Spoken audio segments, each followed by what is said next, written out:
Sa pagsabog sa loob ng planta ng gun manufacturing company na Arms Corps sa Marikina City, 2 na ang nasawi. Isa ang sugatan. Sa pagpapatuloy ng investigasyon ng pulisya, tinunguna ng PNP Explosives and Ordnance Team at ng Chief of Police ng Marikina ang planta kanina para panoorin ang CCTV footage ng insidente. Kwento ni Marikina Chief of Police Colonel Geoffrey Fernandez, base sa footage, mula sa katabing mesa, nililipat ng isa sa mga nasawing empleyado ang container ng primer mixture sa kanilang work table. Biglang sumabog ang container pagkalapag nito sa mesa. Naputulan ng mga kamay ang may hawak ng container at napuruhan sa dibdib ang katabi niyang kapwa-empleyado. Pareho silang nasawi. Dahil may shield sa gitna ng work table, nakaligtas ang isa pang empleyadong nasa harap nila.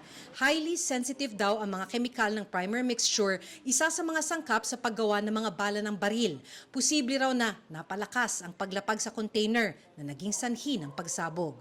Ang sabi ng EOD, possible mishandling of mixture due to high sensitivity due to impact. Sa inisyal na investigasyon, sumunod sa safety protocols ang Arms Corps base sa kanilang nakita.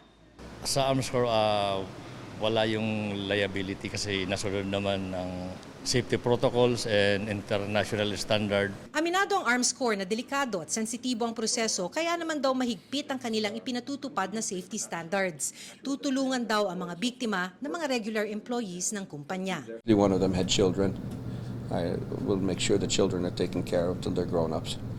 Education At least, minimum. Para sa GMA Integrated News, Maki Pulido, nakatutok 24 oras.